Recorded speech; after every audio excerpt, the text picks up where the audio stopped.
Hello everyone, welcome to new information new guidance channel.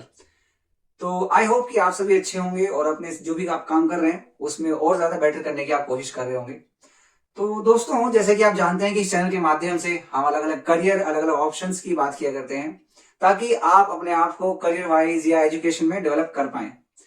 यदि हम education या career की बात करें तो इसके अंदर हमारे कुछ हैबिट्स का एक इंपॉर्टेंट रोल होता है, हमारे हैबिट्स का या हमारे इंटरेस्ट का। आपने देखा होगा कई बार जब हम अपने सीवी बनाते हैं या जो लोग अभी तक सीवी बना चुके होंगे या बनाने वाले होंगे तो उसमें इंटरेस्ट का या हॉबीज का एक अलग सेक्शन होता है जहां पे काफी सारे लोग अपने कुछ हैबिट्स या हॉबीज या अपने कुछ ऐसी एक्टिविटीज देखते हैं जो उन्हें पसंद है करना। दोस्तों, कई बार जब हम अपनी हॉबीज या हैबिट्स पे थोड़ा सा ध्यान देते हैं वो भी हमें अपने एक करियर की तरफ लेकर के जाते हैं। ऐसी बहुत सारी हैबिट्स या हॉबीज हो सकती है और यदि मैं अपनी इन हैबिट्स या हॉबीज को अपने कुछ एबिलिटीज से रिलेट करूं तो वो भी एक बड़ा अच्छा अंडरस्टैंडिंग बनाने के लिए एक कंसेप्ट हो सकता है। जैसे कि एक हैबिट है लिखने की या राइटिंग की। राइटिंग एक हमारी एबिलिटी भी है, एबिलिटी टू अंडरस्टैंड अदर्स और ability to express own self, कि मतलब आप दूसरों को समझ पाए और अपनी बातें दूसरों को बता पाए या समझा पाए वर्ड्स के माध्यम से या किसी लैंग्वेज के थ्रू। दोस्तों, अगर मैं आपको इस एबिलिटी को इंटेलिजेंस के कंटेक्स्ट में समझाऊं तो जो लोग साइकोलॉजी पढ़ते हैं या सोशियोलॉजी या ह्यूमन बिहेवियर के बारे में जो लोग पढ़ते हैं समझते हैं उन्हें पता होगा कि इंटेलिजेंस क्या होती है। मतलब कि किसी भी गिवन सिचुएशन में जो रिसोर्सेज हमें दिए गए हैं उनका इस्तेमाल करके किसी समस्या को सॉल्व करना या फिर किसी डिसीजन तक पहुंचना या फिर रिसोर्सेज को इफेक्टिवली यूज करना। तो ये तो हुई एक प्रकार की एबिलिटी, ये हुई एक जनरल एबिलिटी, इंटेलिजेंस को देखने का एक अलग पर्सपेक्टिव। लेकिन एक व्यक्ति थे हार्वर्ड गार्डनर, उन्होंने ये बताया कि जो इंटेलिजेंस होती है ना वो अलग अलग एबिलिटीज में हम सभी लोगों में होती है। जैसे कि किसी की एबिलिटी हो सकती है बहुत अच्छे तरीके से लोगों से बात करना, उन्हें अपनी बात समझा पाना, उनकी बात समझ पाना। ऐसे ही किसी को हो सकता है मैथमेटिक्स बहुत अच्छा हो सकता है या फिर वो मैथमेटिकल टर्म्स में बहुत अच्छे से सोच सकते हैं। ऐसे ही किसी किसी का हो सकता है लिखना, वो वर्ड्स के थ्रू अपने आप को एक्सप्रेस कर पाए, अपने एक्सपीरियंसेस जो भी वो समझते सीखते हैं इसके बारे में बता पाए, समझा पाए। तो दोस्तों, इसको हम रिलेट करते हैं राइटिंग के साथ, क्योंकि अगर हम हार्वर्ड गार्डनर को लेकर के चले तो जब वो मल्टीपल इंटेलिजेंस थ्योरी की बात करते हैं वहां पे एक प्रकार की इंटेलिजेंस है लिंग्विस्टिक इंटेलिजेंस। और जिनकी लिंग्विस्टिक यानी कि लैंग्वेज से संबंधित जो इंटेलिजेंस है वो हाई होती है, वो लोग पोएट या राइटर्स बहुत अच्छे बन सकते हैं। तो अगर आपको हैबिट है लिखने की या राइटिंग आपको इंटरेस्टिंग लगती है तो हो सकता है कि आप लिंग्विस्टिक लेवल पे आपकी इंटेलिजेंस बहुत अच्छी हो सकती है और आप इसे एक करियर के रूप में आगे लेकर के जा सकते हैं। अगर मैं राइटिंग में करियर के कुछ ऑप्शंस की बात करूं तो हम आइए देखते हैं कि कौन कौन से करियर इसमें हो सकते हैं।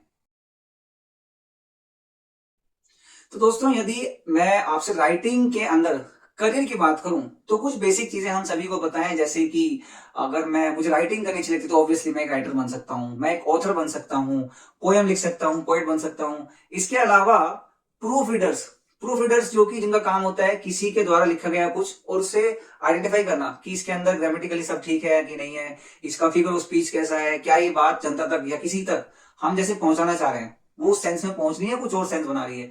इसके अलावा जर्नलिज्म भी एक एरिया हो सकता है। कंटेंट राइटर आज की डेट में जब सोशल मीडिया इतना बूम पर है और लोग सोशल मीडिया के थ्रू बहुत ज्यादा इंफॉर्मेशन लेते हैं तो सही इंफॉर्मेशन और सटीक इंफॉर्मेशन जिससे कि इफेक्टिव मैसेज हम लोगों तक पहुंचा पाए तो कंटेंट राइटर आप सोशल मीडिया पर बन सकते हैं। इसके अलावा जर्नलिज्म की बात हमने की। और अगर हम एक और चीज देखते हैं यह है घोस्ट राइटर्स। मैं घोस्ट राइटर की बात नहीं कर रहा हूं, मैं घोस्ट राइटर्स की बात कर रहा हूं। घोस्ट राइटर्स का मतलब ये है कि मान लीजिए मैं कुछ लिखता हूं लेकिन उस लिखने का जो क्रेडिट है वो किसी और के पास जाएगा। मतलब ऐसा हो सकता है कि मैं कुछ लिख दूं और मुझे उसके लिए पैसे मिले लेकिन उसका जो क्रेडिट होगा या उसका जो कॉपीराइट होगा वो किसी और को मिलेगा। That is a kind of ghost writing. मुझे नहीं पता कि अच्छा है सही है लेकिन मैं बता रहा हूं कि ये एक टाइप की प्रैक्टिस है या इसमें भी एक करियर बन सकता है। कंटेंट राइटर भी अलग अलग टाइप के हो सकते हैं। जैसे कि मान लीजिए किसी बुक के बारे में, बुक जो अगर कोई बना रहा है तो उसके लिए कुछ कुछ लिखना, या फिर अगर कोई मान लीजिए कोई वेबसाइट है और वो सैंपल पेपर्स बनाती है या ऐसी कुछ चीजें जो इन्फॉर्मेशन बिट्स एंड पीसेस में इन्फॉर्मेशन देनी है उसके लिए कंटेंट डेवलप करना, ये भी कंटेंट राइटर का एक करियर बना सकता है। अब दोस्तों, बात ये आती है कि अगर आप लिखते हैं तो कई बार हमें लगता है कि यार पता नहीं मैं सही लिखूंगा या गलत लिखूंगा। देखो बात ऐसी है कि अगर आप कोई भी काम करने से पहले सोचने लग जाओगे ना कि यार पता नहीं सही होगा कि नहीं होगा, मतलब अच्छी बात है अगर आप करने से पहले सोचते हो, बट एक दो बार उस काम को करके देख भी लेना चाहिए। हो सकता है कि मैं जैसा सोच रहा हूँ वैसा ना हो और अच्छा एक मेरा वो स्टेप अच्छा हो, या फिर जैसे रिजल्ट मैं सोच रहा हूँ उससे बेटर रिजल्ट आए मेरे सामने। तो ऐसे ही बहुत सारी चीजें हमारे मन में चलती रहती हैं। लेकिन अगर आप इन सारे ओवर थिंकिंग में थॉट प्रोसेस को साइड में रख के एक स्टेप लें और लिखना स्टार्ट करें या फिर अपना काम करना स्टार्ट करें, तो हो सकता है कि आपको बेटर रिजल्ट मिले। दोस्तों इसी कंटेक्स्ट में मैं आपको एक बुक के बारे में बताना चाहता हूं। एक बुक है, इसका नाम है किंशुक। हो सकता है कि आपको ये उल्टी दिखाई दे, और मैं इसका एक जो सीधा फोटो होगा वो मैं यहाँ पे भी डाल दूंगा, आप देख सकते हैं। इस बुक का नाम है किंशुक। असल में इसकी जो राइटर है ये मेरी बहुत अच्छी दोस्त है। इसने अपनी ये जो बुक लिखी है, ये कोई प्रोफेशनल राइटर नहीं है, या ऐसा नहीं है कि मतलब इसने बहुत सारी किताबें लिखी हैं, नहीं ऐसा नहीं है।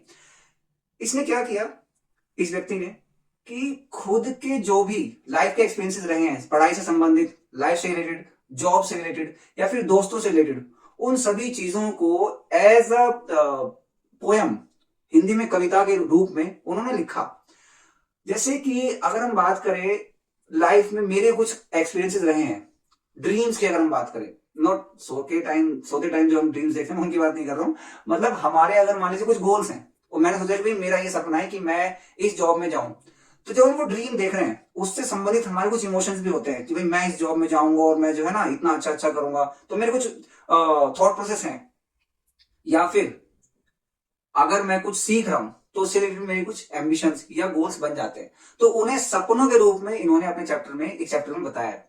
बिल्कुल ऐसा ही मान लीजिए कि मैं किसी जगह पे रहता हूं, तो उस जगह पे रहते हुए मेरे क्या एक्सपीरियंसेस हैं या मैं कैसा समझता हूं उस जगह के बारे में। तो ऐसे इन्होंने एक अपने चैप्टर में लिखा है, दिल वालों की दिल्ली, दिल वाली या दिल वालों की दिल्ली, दिल्ली दिल वालों की, ऐसे इन्होंने लिखा है। तो अगर मैं दिल्ली में रहता हूँ, दिल्ली में रहने के मेरे अपने एक्सपीरियंसेस हो सकता है कि मेरे बहुत सारे फ्रेंड्स हैं यहाँ पे, या बचपन से मैंने यहाँ पे पढ़ाई की है, यहाँ की जो एजुकेशनल अंडरस्टैंडिंग है वो मैं जानता हूँ, लोगों की क्या अंडरस्टैंडिंग है वो मुझे पता है, लेकिन उसे वर्ड्स में कैसे लिखना मुझे नहीं पता। तो इन्होंने उसे वर्ड्स के फॉर्मेट में लिखकर समझाने की कोशिश की है। एक और जो बड़ा अच्छा इन्होंने लिखा है वो है संभल जाना। एक मिनट मैं देख के लाता हूँ, ये चैप्टर का नाम है मेरा संभल जाना। हाँ, ये अगर मैं इस चैप्टर की बात करूं तो इसमें एक पर्सन के बारे में लिखा गया कि भाई अगर हम कोई भी स्टेप ले रहे हैं और हमसे गलती हो रही है, ठीक है, अगर हम ये आइडेंटिफाई कर पा रहे हैं कि हाँ मेरे से यहाँ पे गलती हो रही है, मैं इसको थोड़ा सा ठीक कर लेता हूँ, मतलब अगर मेरा कुछ स्टेप गलत हो रहा है तो मुझे ठीक कर लूं, तो इन्होंने वर्ड्स के फॉर्म में यानी पोएम के फॉर्म में उसे बताया। तो आप देख सकते हैं दोस्तों कि अगर मुझे हैबिट है कुछ लिखने की या कुछ बताने की, तो मैं उसे पोएम के थ्रू या वर्ड्स के थ्रू लिख करके सबको बता सकता हूँ। कई लोग ऐसा ऑनलाइन जो हमारे पोर्टल्स हैं, बहुत सारे ब्लॉग स्पॉट्स होते हैं, वहां पर लिखते हैं। जैसे कि मेरे एक फ्रेंड हैं, उनका नाम भूपेंद्र है, वो ऑनलाइन भी, भूपेंद्र रावत उनका नाम है, वो ऑनलाइन एक ब्लॉग स्पॉट का वेबसाइट है, उस पर लिखते हैं अलग अलग चीजों के बारे में, whether it is related to politics, students के बारे में या फिर करियर के बारे में भी। तो वो ऐसा काफी कुछ लिखते हैं।